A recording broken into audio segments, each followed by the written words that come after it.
Kami undang jemaat untuk bangkit berdiri. Mari kita memulai pemberian ini dengan Kidung Jemaat 13 bait yang pertama sampai keempat. Allah Bapa Tuhan.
Kebaktian transfigurasi kita hari ini berlangsung dalam nama Bapa, Anak, dan Roh Kudus.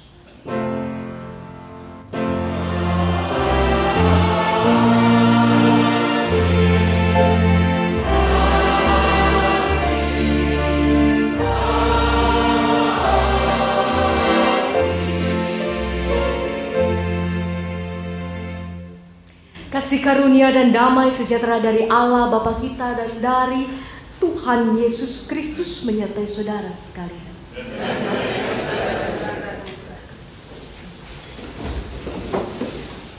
Ini adalah minggu terakhir sebelum kita memasuki Minggu Prapaskah. Minggu terakhir ini disebut sebagai Minggu Transfigurasi.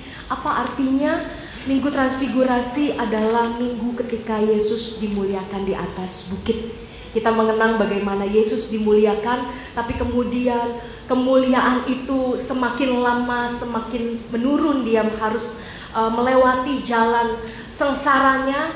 Jadi kita bersama-sama mengenang apa yang Yesus alami dan menjadi tolok pemberitaan Injil dan kesaksian para murid bahwa Dia adalah Mesias, Dia adalah Anak Allah.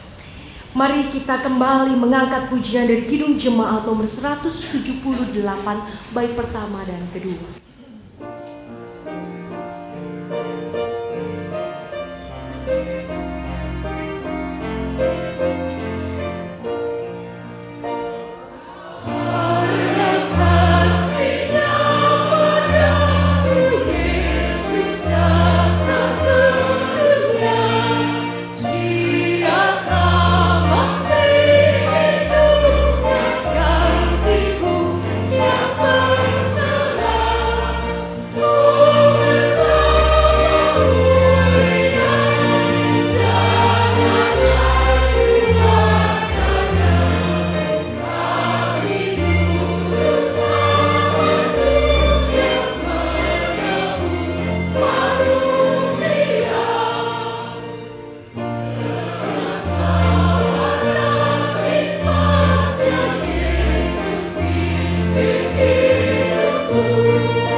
Tuhan, kami umat-Mu datang dengan penuh kerendahan hati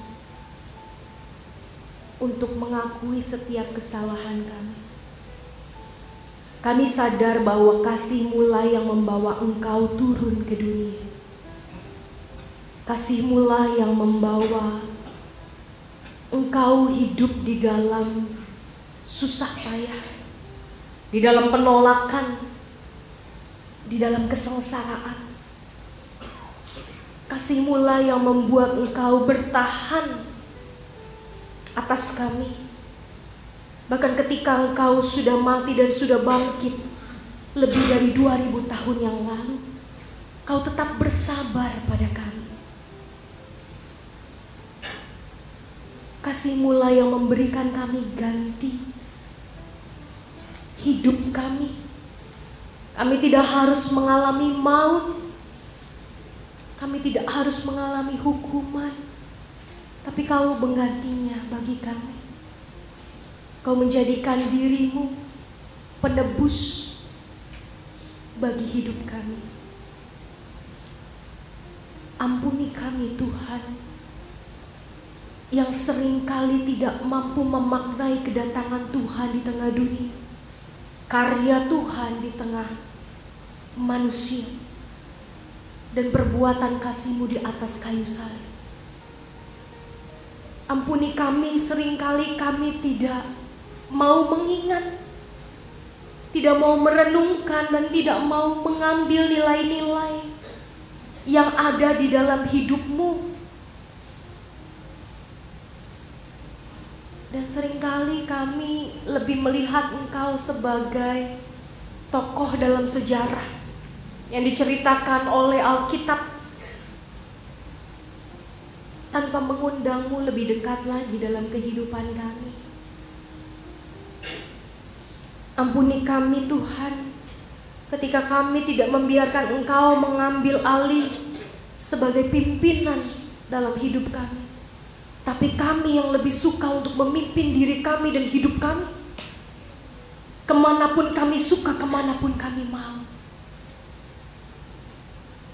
kemanapun ego kami membawa kami. Ampuni kami Tuhan, ketika kami tidak hidup di dalam kasih karunia, tapi hidup di dalam kebencian satu dengan yang lain, hidup dalam iri hati satu dengan yang lain, dalam penghakiman, sehingga tidak ada damai sejahtera dalam hati kami. Dan ketika tidak ada damai itu, kami menyalahkan Engkau, karena kami merasa Kau tidak berpihak pada kami, tapi Kau berpihak kepada orang-orang di sekeliling kami. Ampuni kami Tuhan, dan sadarkanlah kami, lembutkanlah hati kami yang keras, dan kuatkanlah batin kami, agar kami semakin hari semakin memaknai karya di atas salib, karya di Kalvari, bahwa kami sungguh tidak berarti, tapi Kau membuat kami berarti. Engkaulah yang membuat kami menjadi benar, Engkaulah yang memuliakan kami. Ajar kami Tuhan memuliakan Engkau. Demi Kristus kami berdoa. Amin. Disalib Yesus di Kalvari.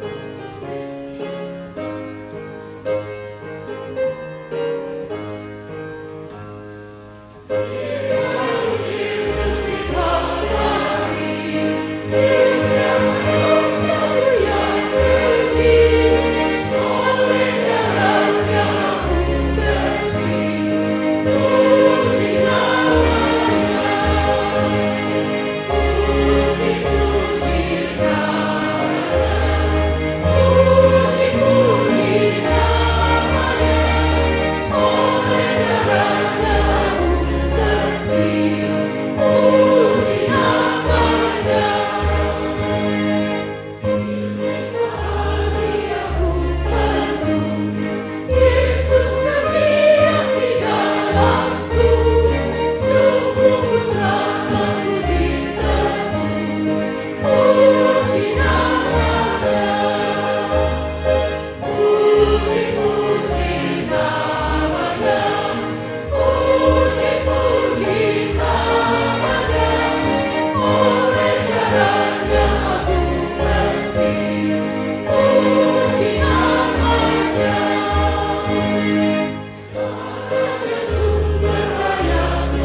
sama-sama mendengar berita anugerah yang terambil dari kitab Mazmur 1:1-3.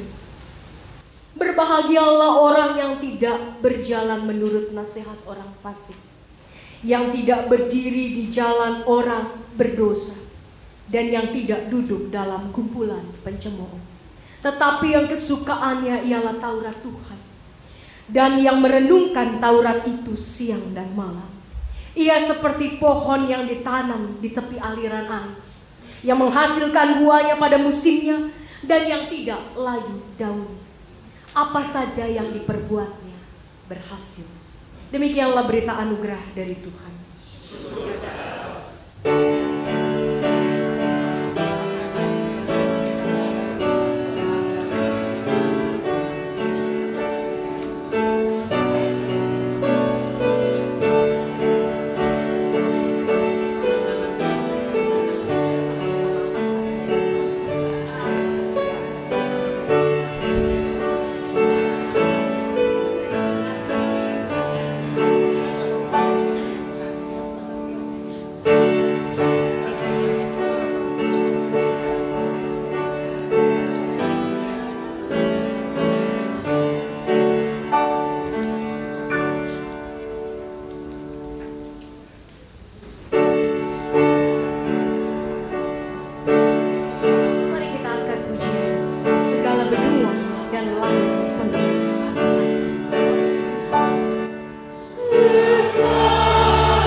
Engkau Allah yang kudus, Engkau Allah yang layak menerima kemuliaan.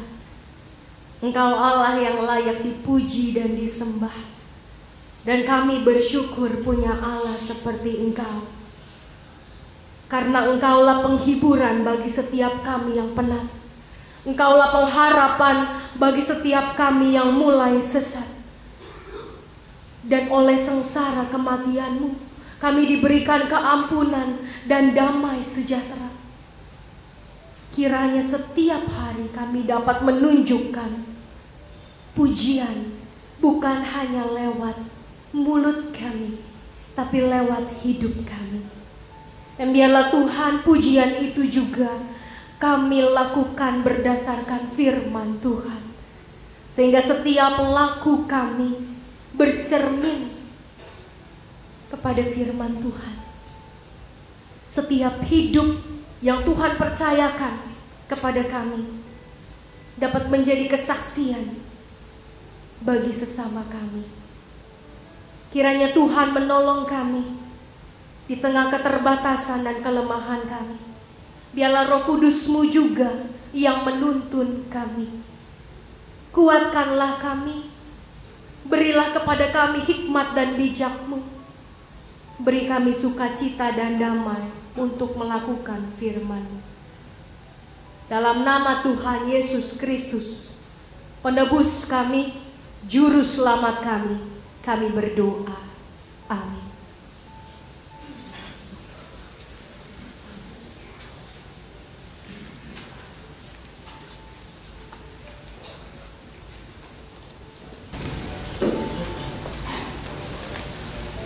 Bacaan pertama terambil dari Keluaran 24 ayat 12 sampai 18. Keluaran 24 ayat 12 sampai 18. Musa di Gunung Sinai. Tuhan berfirman kepada Musa, "Naiklah menghadap aku ke atas gunung dan tinggallah di sana.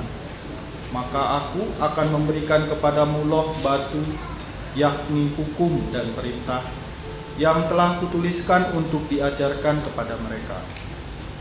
Lalu bangunlah Musa dengan Yosua abdinya, maka naiklah Musa ke atas gunung Allah itu.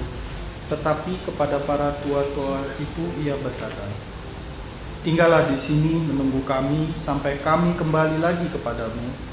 Bukankah Harun dan Hur ada bersama-sama dengan kamu? Siapa yang ada perkaranya, datanglah kepada mereka." Maka Musa mendaki gunung dan awan itu menutupinya. Kemuliaan Tuhan diam di atas gunung Sinai dan awan itu menutupinya 6 hari lamanya. Pada hari ketujuh, dipanggilnya lah Musa dari tengah-tengah awan itu. Tampaknya kemuliaan Tuhan sebagai api yang menghanguskan di puncak gunung itu pada pemandangan orang Israel. Masuklah Musa ke tengah-tengah awan itu dengan mendaki gunung itu. Lalu tinggallah ia di atas gunung itu 40 hari dan 40 malam lamanya. Demikianlah sabda Tuhan.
setia, raja-raja dunia bersiap, dan pembesar bermufakatlah, dan bersama melawan Tuhan, melawan yang diurapinya. Putuskan belenggu mereka, buanglah tali dari kita.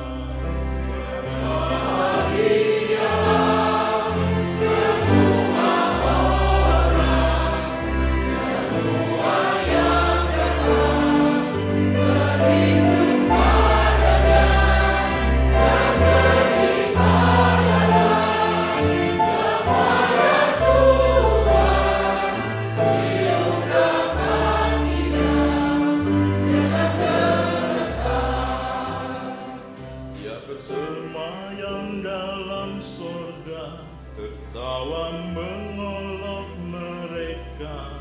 Dalam amarahnya yang dahsyat, dalam murkanya ia berkata, akulah yang melantik raja di Sion gunungku yang kudus. Yang berkata, anakku engkau, ku peranakkan hari ini.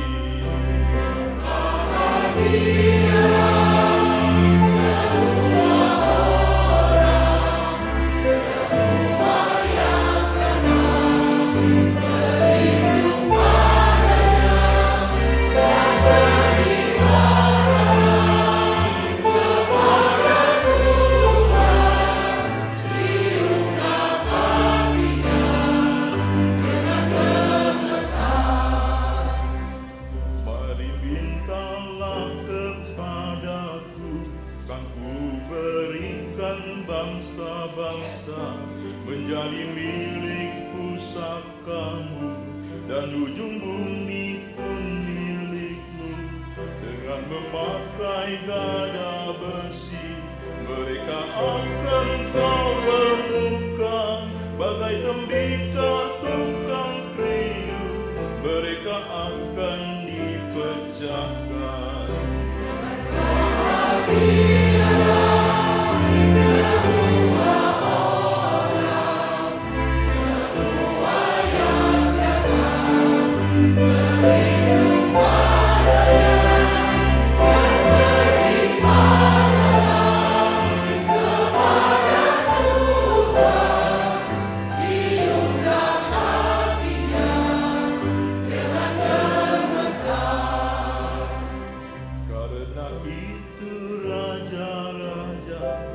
Bertindaklah bijaksana, hai para hakim di dunia.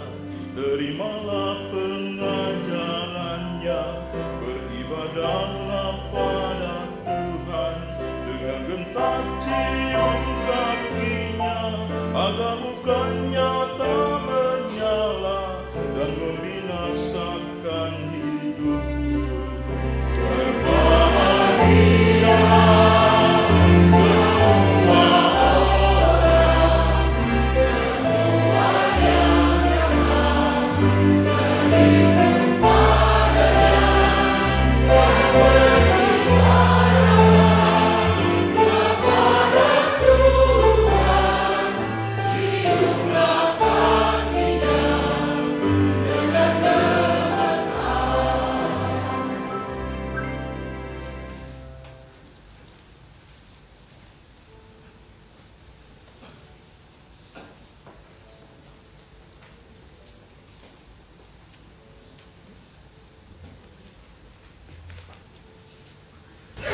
Pembacaan 2 Petrus pertama ayat 16 sampai 21. Sebab kami tidak mengikuti dongeng-dongeng isapan jempol manusia ketika kami memberitahukan kepadamu kuasa dan kedatangan Tuhan kita Yesus Kristus sebagai Raja, tetapi kami adalah saksi mata dari kebesarannya. Kami menyaksikan bagaimana Ia menerima kehormatan dan kemuliaan dari Allah Bapa ketika datang kepadanya suara dari Yang Maha Mulia yang mengatakan, inilah anak yang kukasihi, kepadanyalah aku berkenan. Suara itu kami dengar datang dari sorga ketika kami bersama-sama dengan Dia di atas gunung yang kudus. Dengan demikian kami makin diteguhkan oleh firman yang telah disampaikan oleh para nabi. Alangkah baiknya kalau kamu memperhatikannya sama seperti memperhatikan pelita yang bercahaya di tempat yang gelap sampai fajar menyingsing dan bintang timur terbit bersinar di dalam hatimu. Yang terutama harus kamu ketahui ialah bahwa nubuat-nubuat dalam kitab suci tidak boleh ditafsirkan menurut kehendak sendiri. Sebab tidak pernah nubuat dihasilkan oleh kehendak manusia, tetapi oleh dorongan Roh Kudus orang-orang berbicara atas nama Allah. Demikianlah sabda Tuhan. Pembacaan Injil kita diambil dari Injil Matius melalui Injil Matius 17 1-9. 6 hari kemudian Yesus membawa Petrus, Yakobus dan Yohanes saudaranya, dan bersama-sama dengan mereka ia naik ke sebuah gunung yang tinggi. Di situ mereka sendiri saja. Lalu Yesus berubah rupa di depan mata mereka. Wajahnya bercahaya seperti matahari dan pakaiannya menjadi putih bersinar seperti terang. Maka nampak kepada mereka Musa dan Elia sedang berbicara dengan dia. Kata Petrus kepada Yesus, "Tuhan, betapa bahagianya kami berada di tempat ini. Jika Engkau mau, biarlah kudirikan di sini 3 kemah. 1 untuk Engkau, 1 untuk Musa, dan 1 untuk Elia." Dan tiba-tiba sedang ia berkata-kata, turunlah awan yang terang menaungi mereka. Dan dari dalam awan itu terdengar suara yang berkata, "Inilah anak yang kukasihi, kepadanyalah aku berkenan, dengarkanlah dia." Mendengar itu tersungkurlah murid-muridnya dan mereka sangat ketakutan. Lalu Yesus datang kepada mereka dan menyentuh mereka sambil berkata, "Berdirilah, jangan takut." Dan ketika mereka mengangkat kepala, mereka tidak melihat seorang pun kecuali Yesus seorang diri. Pada waktu mereka turun dari gunung itu, Yesus berpesan kepada mereka, "Jangan kamu ceritakan penglihatan itu kepada seorang pun sebelum Anak Manusia dibangkitkan dari antara orang mati." Sedemikianlah pembacaan firman Tuhan. Berbahagialah kita yang mendengarkan firman Tuhan, memelihara dan melakukannya.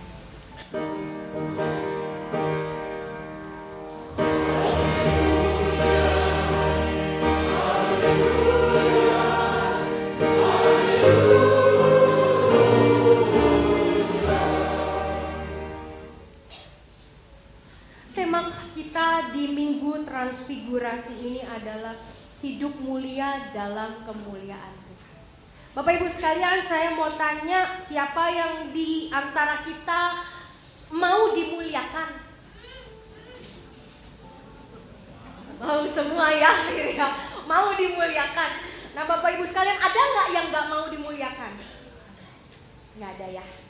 Nanti kalau ada, pulang dari sini kita ke RSJ gitu ya. Karena memang manusia semua mau dimuliakan. Manusia membutuhkan penghargaan. Manusia membutuhkan pujian. Dan manusia memang butuh pemuliaan. Nah Bapak Ibu yang terkasih di dalam Tuhan, cuma masalahnya banyak sekarang manusia melihat kemuliaan itu dari sisi kedudukan, tahta, harta. Salah nggak sih begitu? Salah nggak Bapak Ibu? Kalau kita melihat kemuliaan itu dari sisi harta, tahta, kedudukan begitu ya, tahta sama kedudukan samalah begitu. Salah nggak sih?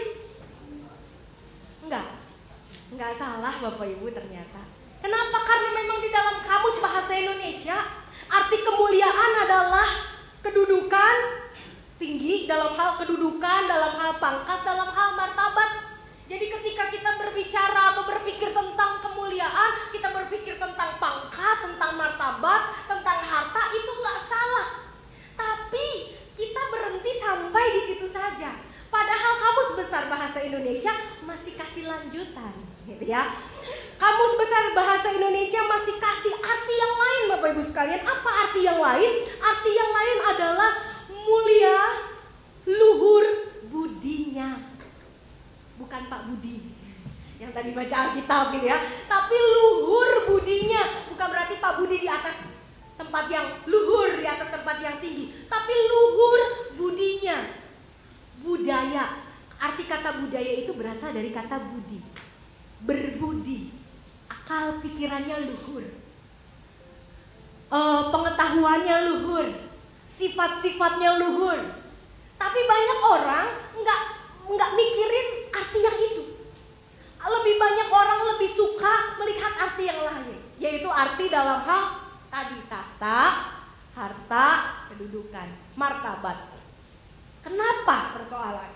Padahal dua arti ini adalah arti yang harusnya semuanya ada begitu ya. Ketika kita berbicara soal dimuliakan, kita menjadi orang-orang yang dimuliakan, kata Mario Teguh begitu ya. Kan dia sering sekali mengatakan para pemirsa yang dimuliakan begitu ya.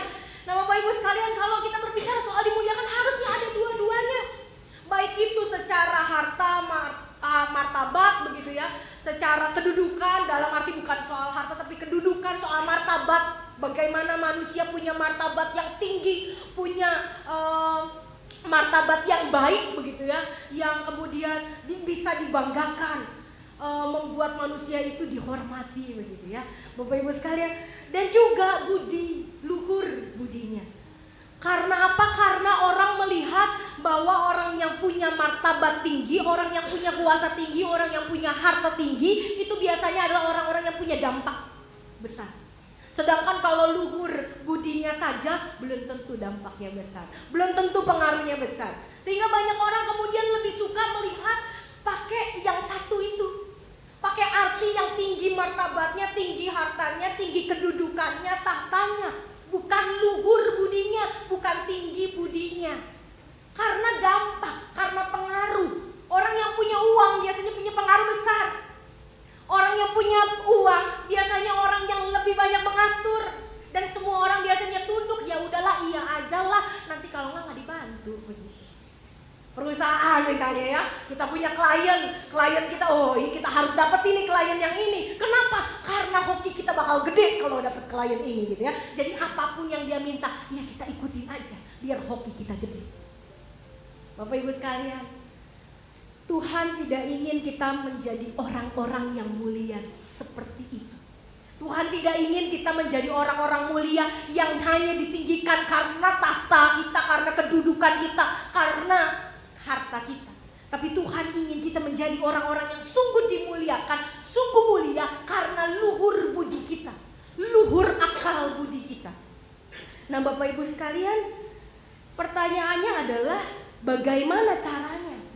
Karena yang namanya hidup mulia itu adalah kebutuhan manusia. Setiap manusia butuh dimuliakan, setiap manusia butuh dihargai, butuh dipuji. Itu bentuk kata lain dari kata dimuliakan. Tapi tentunya pemenuhan kebutuhan itu harus tepat. Pemenuhan kebutuhan itu harus benar menurut firman Tuhan. Bukan hanya sekedar saya mau dimuliakan menurut dunia, sama dunia. Gak bisa begitu karena kita bukan orang dunia. Kita adalah anak-anak Allah yang seharusnya punya cara yang berbeda ketika kita mau dimuliakan. Bagaimana kemudian caranya? Adalah dengan menjawab tema ini. Kita akan membahas tema ini, hidup mulia dalam kemuliaan Tuhan. Apa artinya? Artinya kita menjadi mulia dalam kemuliaan Tuhan. Hidup kita baru bisa menjadi mulia, sungguh mulia. Dalam arti mulia yang sejati, bukan hanya mulia karena tahta kita, atau karena harta kita, atau karena martabat kita, kedudukan kita. Tapi kita hidup mulia karena kita dimuliakan oleh Allah. Kita bisa hidup mulia, kita bisa memiliki martabat yang tinggi karena kita punya Allah di dalam hidup kita yang juga tinggi. Itu yang hari ini kita mau bahas. Nah Bapak Ibu sekalian, kita mau lihat bagaimana caranya. Bagaimana caranya kita bisa hidup mulia dalam kemuliaan Tuhan? Tadi kita membaca dari firman Tuhan dari Keluaran 24 ayat 12 sampai 18.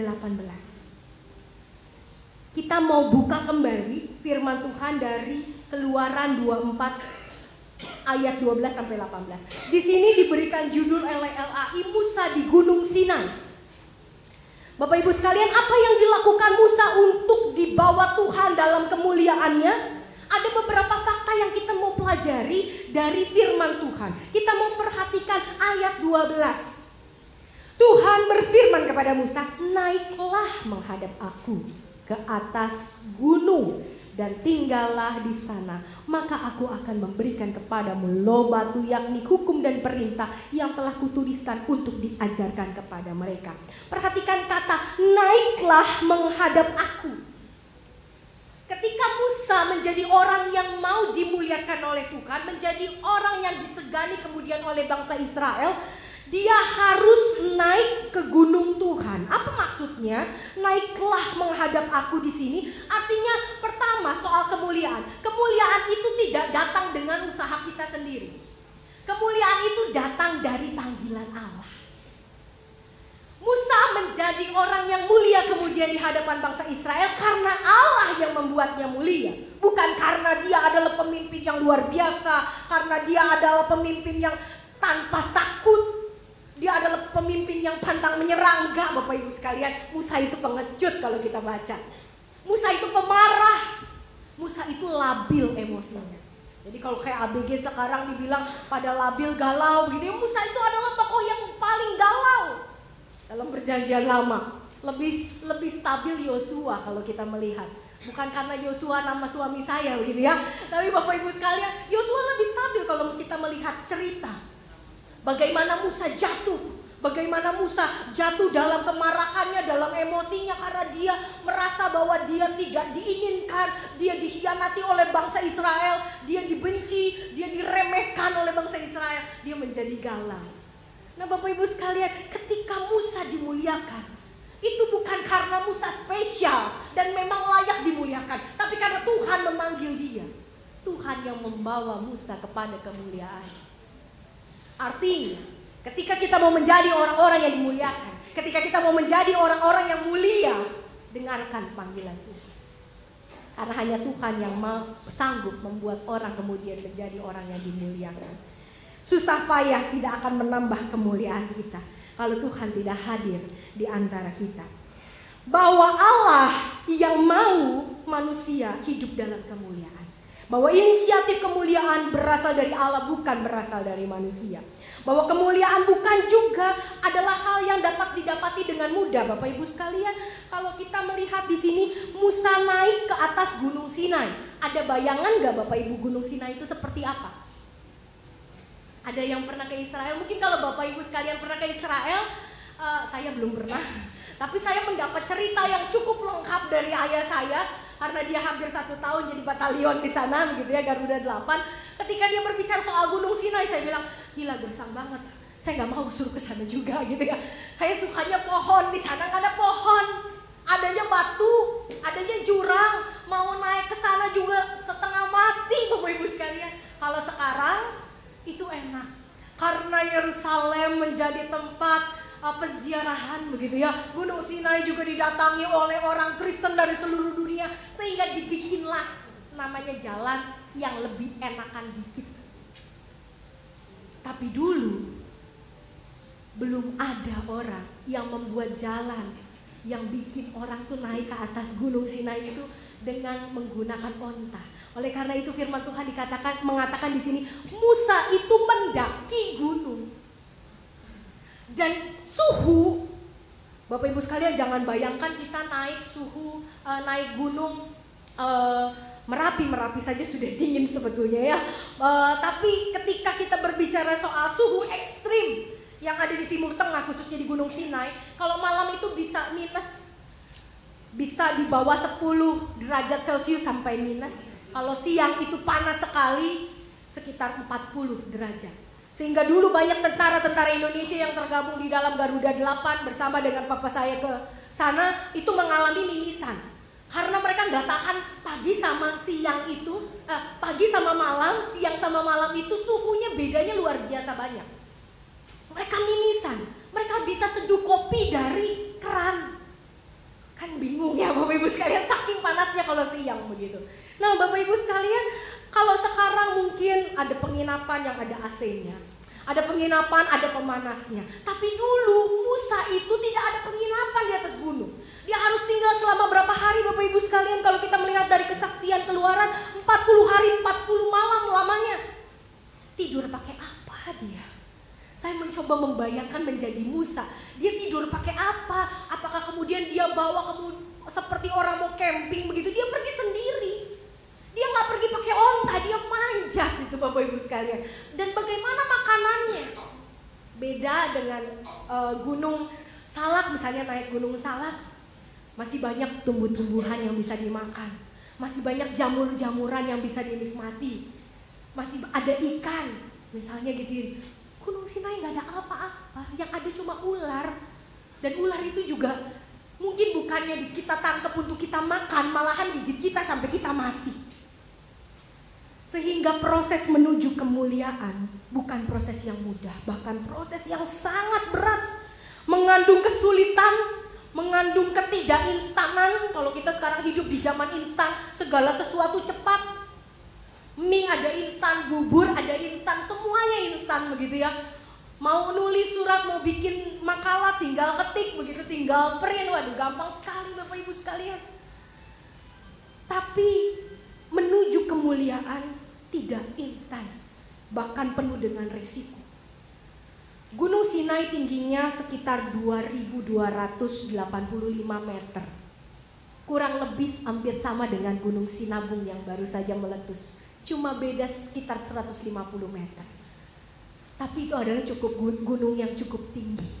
Ketika Musa naik ke atas sendirian, tanpa kompas, dulu belum ada kompas begitu ya. Kemungkinan dia untuk terjatuh ke jurang, kemungkinan dia untuk mati dan tidak ditemukan besar. Tapi dia mau menerima tantangan Tuhan. Itulah yang membuat Musa menjadi orang yang dimuliakan. Untuk berjumpa dengan Tuhan itu tidak mudah. Untuk mengalami Tuhan itu tidak mudah. Bukan berarti di dalam setiap ibadah kita pasti dapat mengalami Tuhan. Harus ada pengorbanan. Dan begitu banyak resiko yang bisa kita alami di dalam hidup kita untuk menjadi orang-orang yang dimuliakan Allah. Tapi orang yang tidak suka kesulitan, orang yang inginnya selalu gampang, orang yang inginnya selalu cepat, dan orang yang tidak berani menerima resiko, bukanlah orang-orang yang patut dimuliakan. Hanya orang-orang yang mau bersusah payah, mau berproses bersama dengan Tuhan, mau terima resiko di dalam imannya, di dalam pilihannya. Karena beriman pada Kristus ada resiko Bapak Ibu sekalian. Kalau kita mau beriman sama Kristus tapi kita gak mau ambil resikonya, itu artinya bukan beriman. Kita hanya mau enaknya, tidak mau susahnya. Karena bersama dengan Kristus kita menanggung banyak resiko. Dan hanya orang-orang seperti itulah yang layak mendapat kemuliaan dari Allah. Karena kemuliaan sejati itu datangnya dari Allah, bukan dari manusia. Ketika harta kita hilang, ketika kedudukan kita hilang, maka kemuliaan kita pun hilang di mata manusia. Tapi tidak bagi Allah. Kalau kita menjadi orang-orang yang mau bersusah payah, berproses dan menghadapi kesulitan dan resiko, maka kita layak untuk mendapatkan kemuliaan dari Allah. Tapi masalahnya Bapak Ibu sekalian, apa ciri-cirinya orang yang dimuliakan oleh Allah itu dan orang yang mendapatkan kemuliaan itu? Kita akan mendapatkan beberapa ciri, ada 3 ciri khusus yang kita mendapati dari bacaan kita. Yang pertama tadi dari 2 Petrus 1 ayat 19. Saya akan membacakannya buat Bapak Ibu sekalian. Dari 2 Petrus 1 ayat 19 mengatakan demikian.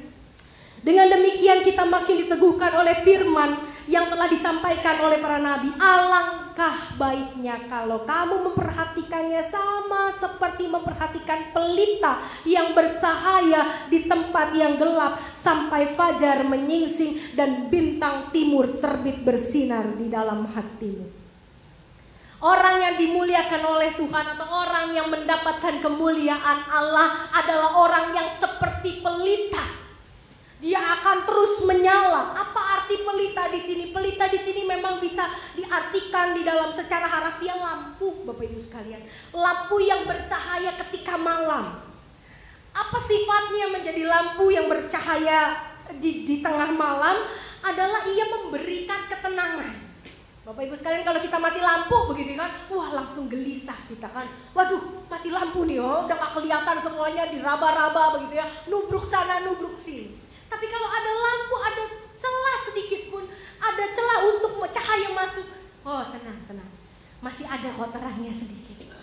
Saya ingat sekali waktu sekitar 4 tahun lalu kami camping bersama teman-teman dari komisi remaja, lalu di tempat kami bukan camping kebersamaan pengurus, mati lampu. Lalu kemudian ada seorang anak remaja, anak laki-laki, badannya besar. Begitu mati lampu dia teriak, "Kaya!" begitu ya. Gelap gitu ya. Saya bilang, "Astaga, kamu tuh gede badannya, masa sama gelap takut?" Tapi dia memang takut sama gelap. Dia sampai ke dingin sekali tangannya. Dipegang, iya, nanti lampunya nyala, nggak mau, saya buta. Bapak Ibu sekalian, lihat bagaimana kegelapan mempengaruhi kita. Tapi kalau kita menjadi pelita, kita menjadi terang, maka kita akan membawa damai buat orang lain. Kita akan membawa terang, kita menunjukkan jalan. Karena pelita membuat kita tahu mana jalan yang harus kita tempuh. Pelita membuat kita tahu harus belok ke kiri atau belok ke kanan. Pelita membuat orang tenang. Dan pelita di sini berkaitan dengan hidup Kristus itu sendiri. Bukan soal kemudian kita membawa lampu kemana-mana ketika malam hari gitu ya. Ketika kemudian kita mati lampu, kita akan selalu sedia senter. Tidak, bukan soal itu. Tapi menjadi pelita adalah mengarah pada hidup Kristus sendiri, yang adalah menjadi penerang, menjadi revolusioner. Bagaimana kita membawa kehendak Allah di tengah dunia yang menolak kita. Bagaimana kita mengadakan perubahan. Orang bilang, hidup di Indonesia mah sampai kapanpun korupsi, pasti bakal korupsi terus gitu, gak bakal berubah. Tapi kalau kita tidak mengimani perubahan itu dan tidak mulai dari step yang sederhana untuk melakukan perubahan itu, memang tidak akan berubah. Tapi Yesus adalah seorang revolusioner. Ketika dia menjadi pelita, dia menjadi terang di tengah dunia. Dia tidak membawa lampu, mukanya tidak hanya bercahaya saja. Dia tidak bercahaya setiap hari, Bapak Ibu sekalian, seperti matahari. Tapi dia membuat sebuah perubahan. Perubahan kecil menjadi perubahan yang besar. Perubahan yang sedikit demi sedikit menjadi perubahan yang lebih besar lagi. Dia adalah seorang pembaharu. Bagaimana kemudian kita mau memperbaharui bangsa kita? Bagaimana, nggak usah dari bangsa, bagaimana kita mau memperbaharui keluarga kita. Tapi kalau kita tidak mau berubah, intinya kan begitu. Kalau kita mau orang lain berubah, berubahlah terlebih dahulu. Kalau mau segala sesuatu menjadi baru, maka menjadi barulah terlebih dahulu. Menjadi pembaharulah terlebih dahulu. Menjadi seorang pemimpin, menjadi pusat perhatian dalam hal positif, bukan dalam hal negatif. Banyak orang menjadi pusat perhatian ketika dia melakukan hal yang negatif. Tapi anak-anak Tuhan, pelita di dalam gelap adalah dia mencuri perhatian, dia menarik perhatian, tapi dalam hal yang baik, dalam hal menjadi teladan. Lalu kemudian yang kedua, tanda yang kedua kita baca dari Matius 17. Matius 17 ayat 5. Kita perhatikan bersama Bapak Ibu sekalian. Matius 17 ayat 5 saya akan membacakan. Dan tiba-tiba sedang ia berkata-kata, turunlah awan yang terang menaungi mereka. Dan dari dalam awan itu terdengar suara yang berkata, inilah anak yang kukasihi, kepadanya lah aku berkenan, dengarkanlah dia. Orang-orang yang dimuliakan oleh Allah atau orang-orang yang mendapatkan kemuliaan Allah, ciri keduanya adalah akan disebut anak Allah. Berapa banyak dari kita yang menyebut diri anak Allah? Pasti banyak. Tapi berapa banyak dari kita yang disebut orang lain bahwa kita anak Allah? Mungkin tidak banyak. Kalau kita di gereja dibilang, siapa anak Allah? Pasti kita jawab, saya anak Allah. Dari sekolah minggu, sampai remaja, sampai pemuda, sampai kemudian di ibadah umum, kalau kita ditanya siapa anak Allah, saya anak Allah. Tapi adakah orang yang mengatakan, iya kamu anak Allah? Mungkin kita tidak pernah mengalami ya Bapak Ibu sekalian. Kita lebih suka mengaku anak Allah, tapi tidak pernah ada orang yang bilang bahwa oke, kamu memang anak Allah. Kamu memang anak Allah. Kamu punya kualitas Allah. Kamu punya sifat-sifat Allah. Kamu sungguh-sungguh membuat Allah bangga. Itulah anak Allah. Anak Allah bukan hanya sekedar pengakuan kita, tapi pengakuan orang lain terhadap kita. Pengakuan orang lain terhadap hidup kita. Itulah anak Allah sejati. Itu cirinya Bapak Ibu sekalian.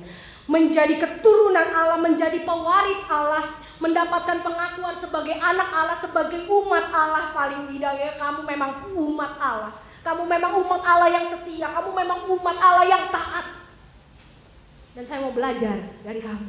Coba Bapak Ibu sekalian, bagaimana hidup kita bisa begitu? Orang yang mendapat kemuliaan dari Allah itu pasti akan begitu hidupnya. Bagaimana orang-orang mendekat kamu kok mirip sekali dengan Allah begitu ya. Mungkin orang tidak akan secara gamblang begitu berkata sama kita bahwa kamu mirip Allah begitu ya. Nanti kita merasa jadi Allah, enggak. Tapi ketika orang, bagaimana kamu bisa seperti itu? Allah mana yang kamu sembah? Dan di situ kita membawa lebih banyak lagi orang mengenal Kristus. Ciri yang pertama, dia akan menjadi pelita, dia akan menjadi pembaharu, dia akan menjadi terang. Ciri yang kedua, dia akan disebut sebagai anak Allah, dia akan disebut sebagai umat Allah. Dan pengakuan itu keluar dari orang-orang di sekelilingnya, bukan dari dirinya sendiri. Yesus tidak pernah mengatakan, "Hei, sembah aku anak Allah." Enggak. Anak Allah itu keluar dari mulut Petrus, Yohanes, bukan dari dirinya sendiri. Karena pengakuan terhadap anak Allah itu nampak lewat seluruh kehidupan Yesus. Dan yang ketiga, yang terakhir, Matius 17 ayat 6. Mendengar itu, tersungkurlah murid-muridnya dan mereka sangat ketakutan. Orang-orang yang dimuliakan oleh Allah, orang-orang yang mendapat kemuliaan Allah adalah orang-orang yang ditakuti. Nah, Bapak Ibu sekalian, bukan berarti kemudian kita menjadi orang yang ditakuti karena kita bawa pistol, kita bawa senjata api, atau karena kita punya pangkat dan kita punya uang. Tidak. Takut di sini bukan soal takut karena ketakutan yang negatif.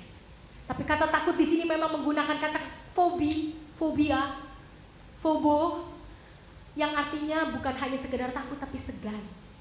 Orang-orang yang mendapat kemuliaan Allah pasti disegani.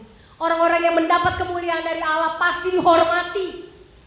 Kadang-kadang kita sama anak bilang, "Kamu tuh harus hormat sama papa mama." Begitu ya Bapak Ibu sekalian. Nanti kakak bilang sama adik, "Kamu tuh harus hormat sama kakak." Makanya adik kalau udah paling kecil, aduh gue mau hormatin siapa lagi gitu ya, semua gue hormatin. Tapi gak ada yang hormatin saya. Akhirnya dia di sekolah, kalian teman-temannya lebih muda kan dari aku, kamu hormatin aku gitu ya. Di sekolah dia bisa jadi kepala geng. Bahaya Bapak Ibu sekalian. Hormat di sini datang juga karena apa yang kita lakukan. Bukan karena harta kita, bukan karena tahta kita, tapi karena ada kemuliaan Tuhan hinggap atas kita. Ada kemuliaan Tuhan bertahta di atas kita. Sehingga orang-orang segan. Sehingga orang-orang menjadi takut dalam tanda kutip. Karena kita melakukan apa yang benar. Orang yang benar itu biasanya disegani. Orang yang selalu mengutamakan kebenaran itu pasti disegani, bukan ditakuti. Jadi kalau ada anak takut sama kita, artinya kita ini serem, bukan mulia gitu ya. Kalau ada orang takut sama kita, ada dia takut begitu ya. Itu artinya kita menyeramkan, kita ganas. Tapi kalau ada orang segan, dia memang luar biasa misalnya begitu ya. Ini memang anak Allah nih, memang patut dicontoh. Itu baru mulia. Dan kata Mario Teguh, kalau kita mau jadi orang-orang yang dimuliakan, maka tunjukkanlah perbuatan-perbuatan mulia. Kalau kita mau disebut sebagai orang yang mulia, kita mau mendapat hormat dari orang-orang di sekeliling kita, suami mau mendapat hormat dari istri, istri mau mendapat hormat dari suami, anak-anak mau mendapat hormat juga dari orang tua, bukan hanya orang tua mendapat hormat dari anak, maka jadilah orang yang pantas dihormati. Berlakulah seperti orang yang pantas dihormati, disegani. Jadi hormat itu tidak akan datang sendiri. Hormat itu tidak otomatis. Harus ada perjuangan, harus ada pengorbanan, harus ada resiko yang ditempuh. dan tidak instan. Itu yang dialami Musa, sehingga ketika dia turun dari gunung Sinai, wajahnya bercahaya, penuh dengan kemuliaan Tuhan. Kita mungkin tidak akan bercahaya mukanya seperti Musa bercahaya, karena dia berjumpa secara langsung dengan Tuhan. Tapi kalau ada Tuhan dalam hati kita, orang akan melihat cahaya itu. Orang akan melihat bahwa kita tidak redup. Kita adalah pelita yang terus menyala di tengah kesulitan, di tengah badai, di tengah sulitnya hidup. Apapun yang kita alami, bercahayalah. Selamat menghidupi hidup yang mulia dalam kemuliaan Tuhan. Tuhan Yesus memberkati.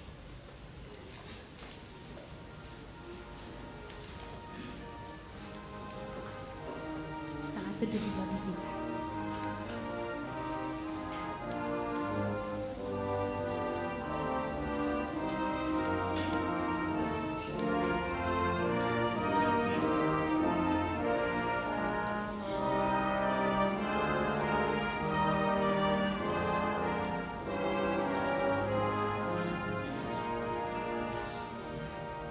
Paduan suara talenta akan memuji Tuhan.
umat Allah di masa lalu, masa kini, masa depan, mengingat pada baptisan kita menurut pengakuan iman rasuli. Aku percaya kepada Allah, Bapa yang Maha Kuasa, Khalik langit dan bumi, dan kepada Yesus Kristus, anaknya yang tunggal, Tuhan kita, yang dikandung dari Roh Kudus, lahir dari anak darah Maria, yang menderita sengsara di bawah pemerintahan Pontius Pilatus, disalibkan, mati dan dikuburkan, turun ke dalam kerajaan Allah. Pada hari yang ketiga, bagi pula dari antara orang mati, naik ke surga, duduk sebelah kanan Allah, Bapa yang Maha Kuasa. Dan dari sana Ia akan datang untuk menghakimi orang yang hidup dan yang mati. Aku percaya kepada Roh Kudus, gereja yang kudus dan am, persekutuan Roh Kudus, pengampunan dosa, dan bangkitan orang mati dan hidup yang kekal. Silakan duduk.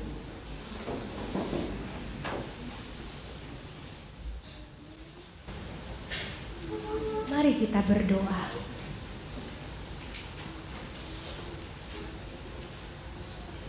Kami mengucap syukur kalau kami menjadi orang-orang yang Tuhan muliakan lewat karya Tuhan, lewat pembenaran, pengudusan.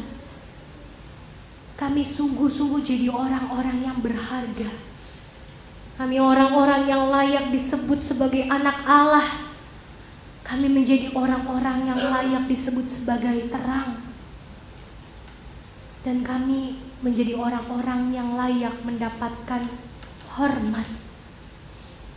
Tapi itu semua sungguh kami layak dapatkan kalau kami menghormati Tuhan seperti Tuhan menghormati kami.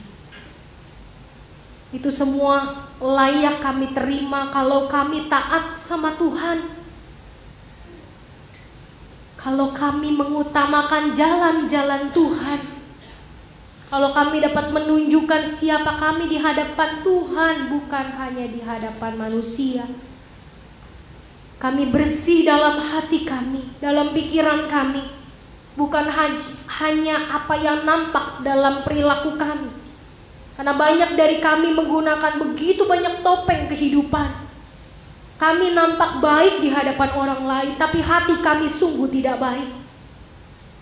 Kami nampak benar di hadapan orang lain, tapi pikiran kami sungguh tidak benar. Dan disitulah kami tidak bisa mendapatkan kemuliaan Tuhan. Karena Tuhan melihat apa yang ada dalam hati dan pikiran kami. Jadi tolonglah kami agar kami mulia dari dalam hati kami, pikiran kami, dan tindakan kami. Kami mau berdoa Tuhan untuk saudara-saudara kami yang berada dalam keadaan sakit. Kami mau berdoa secara khusus untuk Ibu De Vretes yang sampai saat ini masih dirawat di rumah sakit. Kami juga mau berdoa Tuhan untuk seluruh keluarganya. Berikan mereka pengharapan dan kekuatan, tapi lebih lagi berikan mereka yang terbaik menurut Tuhan. Sehingga mereka tidak memaksakan kehendaknya, keinginannya, tapi kehendak Tuhanlah yang nyata dalam hidup mereka. Dan berikan mereka kekuatan untuk mendampingi ibu yang begitu dikasihi mereka, oma yang begitu dikasihi. Dan jangan biarkan mereka kehilangan pengharapan pada Kristus. Tapi biarlah mereka terus meletakkan pengharapan dan masa depan hanya kepada Engkau seorang. Kami juga mau berdoa untuk saudara-saudara kami yang berada di dalam pemulihan. Kami mau berdoa untuk Ibu Tina Suyana. Kami mau berdoa untuk para kota, Ibu Lucy Rakota. Kami juga mau berdoa Tuhan untuk Ibu Rika yang baru juga menjalani operasi katarak. Kiranya Tuhan menolong setiap saudara-saudara kami ini, membantu pemulihan yang harus mereka alami. Karena kami tahu Bapa bahwa mereka adalah orang-orang yang begitu dikasihi oleh Tuhan dan juga mengasihi Tuhan. Kuatkanlah mereka dan berikan kepada mereka semangat, karena hati yang gembira adalah obat yang luar biasa.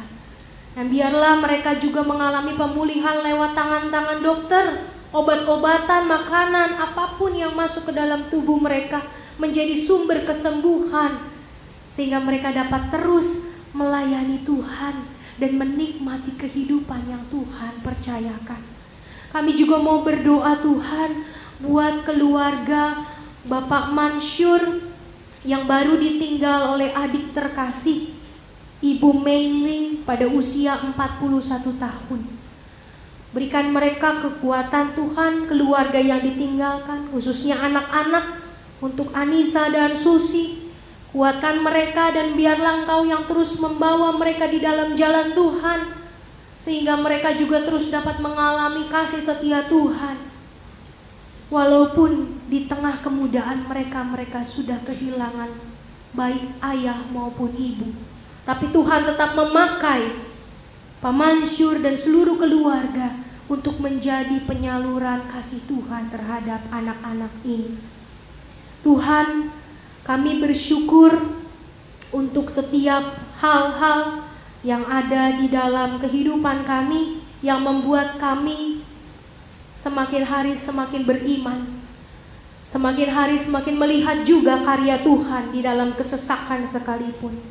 Dan biarlah Tuhan setiap anggota jemaat, setiap simpatisan, setiap kami yang hadir di sini sebagai anak-anak Tuhan dapat terus membawa Tuhan, kemuliaan Tuhan turun dalam kehidupan kami, sehingga kami menjadi anak-anak Tuhan yang sejati.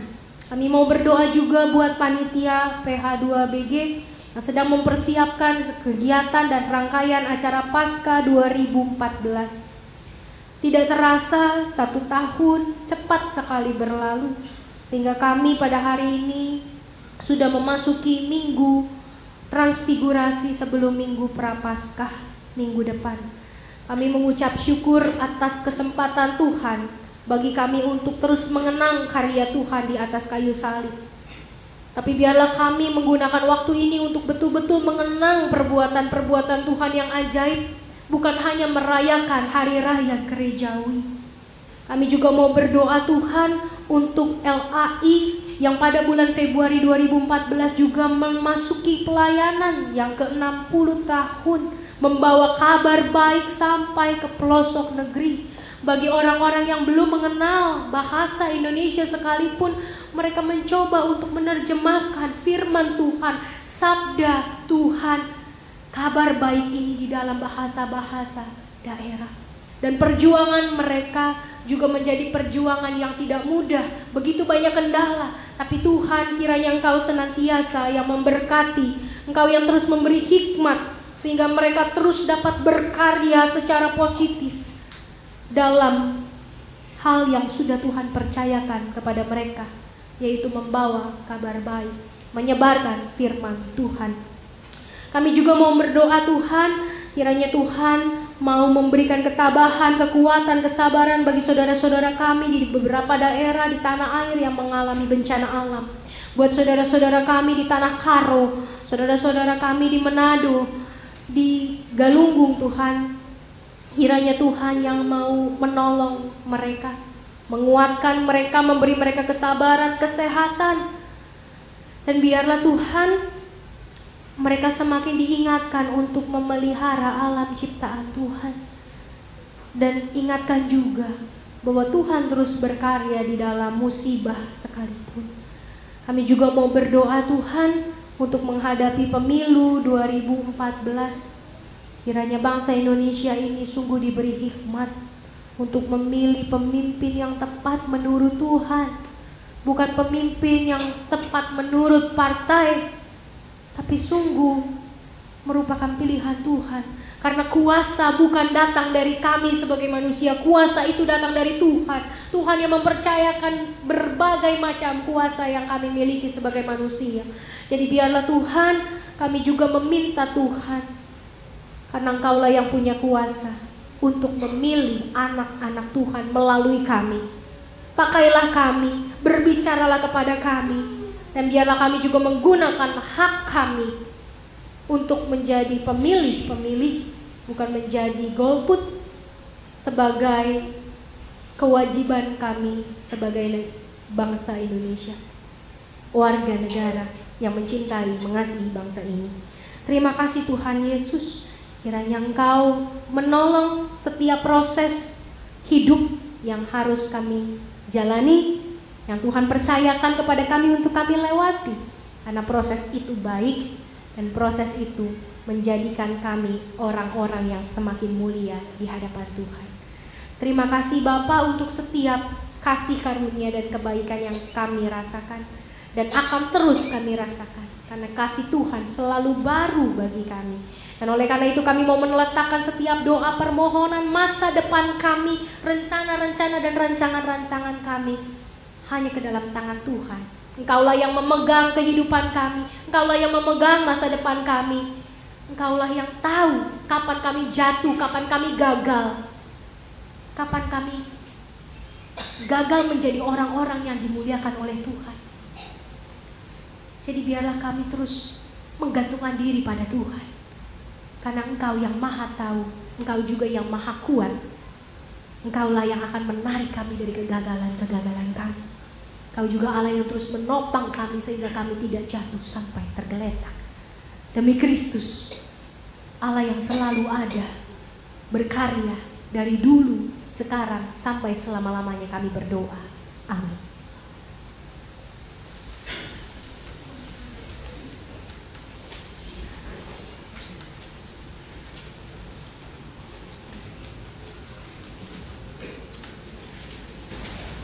Jemaat yang dikasihi Tuhan, sebelum kita mempersembahkan persembahan kita, marilah kita akan mendengarkan firman Tuhan dari Mazmur 24 ayatnya yang pertama.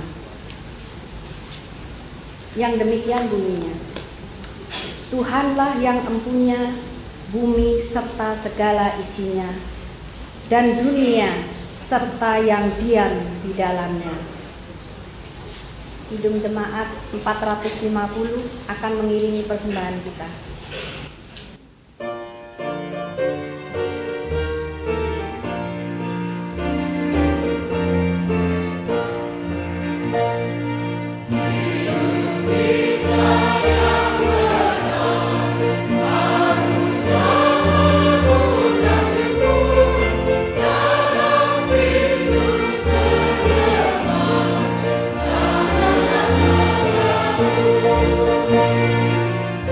Dalam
Ya Allah, sumber segala berkat, kami datang kepadamu Tuhan, mengucap syukur atas pemberian-Mu, atas berkat-Mu yang sudah mengiringi di dalam setiap kehidupan kami. Sehingga pada saat ini ya Bapa, kami boleh membawa persembahan untuk-Mu. Kuduskanlah Tuhan, agar persembahan ini boleh berkenan di hadapan Tuhan, bagi kemuliaan Tuhan.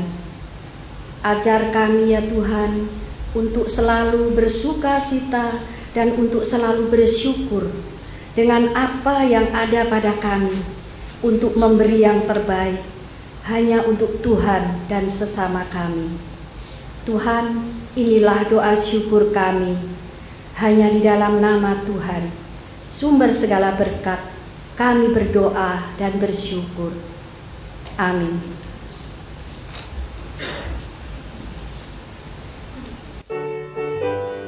Jemaat 407.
Bapak Ibu yang terkasih di dalam Tuhan, hidup kita itu tidak mudah. Untuk mendapatkan kemuliaan pun tidak mudah. Tapi jangan kejar kemuliaannya. Kejarlah perilaku-perilaku yang membuat kita dimuliakan. Fokuslah pada Tuhan yang dimuliakan. Maka kemuliaan itu pasti akan datang dalam hidup kita. Jadi arahkanlah hatimu kepada Tuhan. Jadilah saksi Kristus. Terpujilah Tuhan. Pergilah dengan sejahtera dan terimalah berkat Tuhan.